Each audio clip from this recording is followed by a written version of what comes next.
Well, let's start with the Colts-Titans game. We have something else to get to this segment, but let's begin with the fact that there's a game tonight, and it's a good Thursday night game. It is. And it's a game that all of a sudden is significant because the Titans have stumbled a bit in recent weeks. The Colts are just kind of hanging in there. They've got this Jekyll and Hyde mentality this year. One week they're good, one week they're not. You think they're rounding the corner, and then they get smacked down. Titans and Colts playing for de facto midseason first place in the AFC South in Tennessee.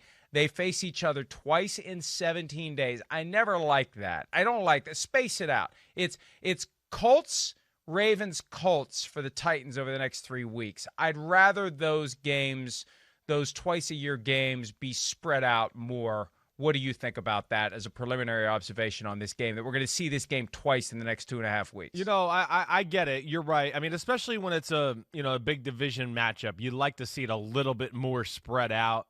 But the one thing I'll say, just in my experience and even talking to, other people that have played in the NFL, the game, when it is played that close to each other, 2 games in, like you said, 17 days or whatever, it becomes more personal. That's the one thing I will say, because it's still fresh in your mind. Some of the things, maybe the trash talking, personal stuff that they might have said to you on the field, you can still remember that. You can still remember the feeling of the win or the loss. In particular, the team that loses, you still really feel that 17 days later. And so I do think it adds a little bit of a chippiness to the matchup, would be my overall take there. I don't know if it's necessarily the best, for fans and things like that, but I do think it's a little bit more personal and will add to a legitimate more hate the next time around when they play. And I think that's the thing I look at sometimes when I see those games close together. Yeah, I don't disagree with that. And I still would prefer, it to be spread out. It seems like it's a dynamic that has popped up recently. I mean, teams have been doing the twice per year thing forever, as far as the NFL is concerned, at least back until the merger. That's been part of the characteristics of being in a division. You play all your division rivals twice. But it just seems like in recent years there have been more of these packet together 2 weeks apart games. It does feel that it happened several times this year. Yeah, it's happening several times this year, but it will happen starting tonight with the Colts and the Titans. And look, we're going to do our Mega Picks podcast later today. I think we're both going to probably pick the Titans in this one, just because they've shown us more consistency this season with the Colts. What's been your overall assessment, though, halfway through the season, of this experiment that the Indianapolis Colts have hatched with 1 year, maybe 2? Yeah. They went into it thinking 1 year with Phillip Rivers and then a quarterback they can build around come 2021. What do you think of Rivers and the Colts so far? Well, I think it's just been good, but nothing more than that. Just, a solid good. Not great, not wow.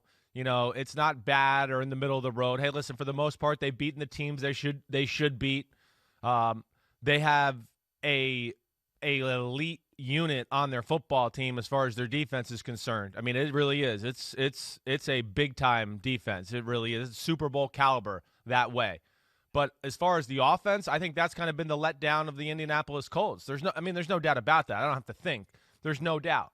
Hey, we talk about the blue wall, right? The offensive line, all those things. They haven't been as impressive. The run game hasn't really been there.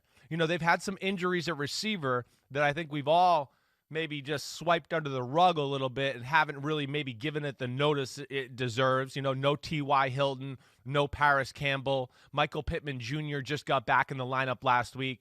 So for me, too, the pass offense has been a hair underwhelming, let alone, Rivers in the losses has had some bad turnovers and some bad moments. I think that's the one thing you could take away from all 3 losses. Last week it was a little unlucky. The Browns and Jaguars games, he did some dumb stuff, like some Phillip Rivers, what the hell are you doing in the fourth quarter Chargers type of stuff. So I think that's really the big thing, and that's where I probably look at it, Mike, when you say 2 years with Phillip Rivers. I think we're in a critical part right now where they're going, okay, it's been good. Yeah, we've been a little injured, but it hasn't been like, whoa, knock our socks off, and we're definitely in this for 2 years. I'd be shocked for that. I think he's still playing for another crack to be the quarterback of this team next year, and we're going to see how that plays out tonight and here in the rest of the year. Yeah, he has expressed interest in being with the Colts for 2 seasons, but a lot of it depends upon what they do the rest of the way. Do they make the playoffs? If they win the division, then maybe it becomes a no-brainer, but it's all to be determined. You mentioned T.Y. Hilton. He's due to return tonight. That'll be big. Another guy who has been kind of confusing this year for the Colts, Jonathan Taylor. Yeah. Second-round draft pick who inherited the starting job when Marlon Mack suffered a torn Achilles tendon week 1 against the Jacksonville Jaguars.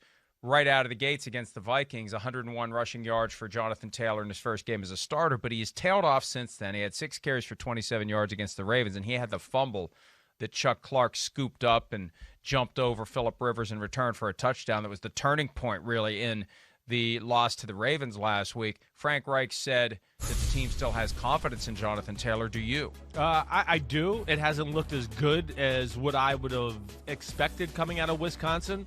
I'm still looking at a young runner that I think is thinking too much, just not reacting and playing football. And that can happen, as a rookie. It happens a lot. That's why sometimes we see those rookies where we go, it was a so-so rookie year, and all of a sudden that second year we go, whoa, this guy looks different this year.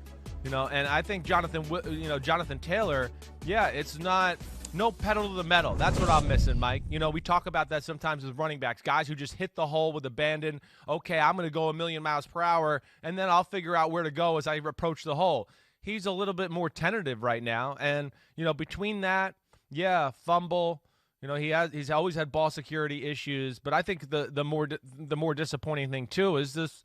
The offensive line and that lack of domination there. That was a unit where I looked at and went, I think that's a top unit in all of football, and it's up there close to that, but I don't know if it's like top 3 or 4 this year. Pass protection-wise, certainly. Run game, when I watch them lately, I just go, hey, it's good, but it's not as dominant as I've seen the last 2 years maybe out of them in that position.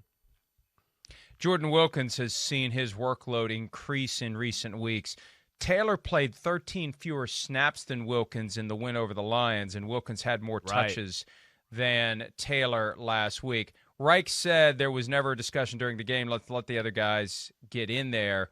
We have confidence in Taylor, all the confidence in the world. Of course, you kind of have to say that. You're not gonna say publicly not at this point that you don't have confidence in the guy unless you're Bruce Arians, I guess. Yeah. But privately, Jonathan Taylor's probably getting the message that he needs to hold on to the football. It was his first fumble of the year. At least he had no fumbles through the first 7 games. There may have been one against the Lions, but definitely one against the Ravens. And that's an issue, especially tonight when you can't afford to be giving the Titans any extra possessions. Now, the Titans, they've lost some of their luster. They lost 2 in a row. The loss to the Bengals was a head-scratcher. And then it looked like they were in the process of obliterating the Bears, but the Bears kind of put some things together late that almost allowed the Bears to cover the 6-point spread, Chris. Well, yeah. I mean, the Titans, it was a good win for them last week. It was a struggle on offense because that Bears, defense is really, really good. But, as far as their own defense, hey, there's still work to be done. Now, they caused some turnovers and did things like that last week and, started to play prevent defense. But there's a lot of questions about that Tennessee Titans defense. There really is across the board. I mean, their inability to really stop big pass plays has been an issue. By any team that can really throw the football has picked them apart to a degree. And we've talked about it. Lack of a pass rush is a real, real big issue. It is. And that's compromised Mike Vrabel a lot to, I don't know what to do. Blitz, play coverage, how do I approach this? He's trying it all. He really is. They just don't have that type of guy as far as an edge rusher that could disrupt that way. And, they've been burned a lot. And I expect tonight to be a struggle for them to stop the Colts' passing offense. I think the Colts and what they do is going to give them a tough time. This Tennessee Titans defense is certainly nothing special in the pass game, that's for sure. It really is amazing to think that they've struggled as much as they have with that pass rush. Jadeveon Clowney off the injury report. There's been talk about possibly needing surgery on the knee, but he did fully participate in practice Tuesday and Wednesday. He's got a knee and an illness, but he's good to go for tonight. I agree with you that he's more than just a guy who gets sacks. He's a guy who disrupts the play, but he's not doing enough disruption this year to let his teammates get to the quarterback. No. Period. You're right. Last year we didn't care about the stats, right? When he was playing for Seattle, we kept going, doesn't matter. He's the most disruptive guy on their defense. He's the best player in their front seven. He was the best player in their defense. It didn't matter. This year it's not the case. First off, the best player on the Tennessee Titans defense is Jeffrey Simmons, which was a great pick by Greg Robinson and Vrabel in 2 drafts ago. I mean, he is that guy. John Robinson. Sorry, called him Greg. But he's the alpha disruptor, the guy that teams have to game plan and worry about. Clowney has been very spotty. There's been some games where you go, damn, there's Jadeveon Clowney. He's around and disrupting. But there's been a few other games where you just go, is he out here? Is he doing anything? What is he doing? And I think that always goes back into the thing we've always talked about him, Mike. It's just the knee issue is a real issue. Not being able to practice, not always being able to play at 100%, playing at 85%. You just don't know what you're going to get and when you're going to get, the best Jadeveon Clowney he has to offer.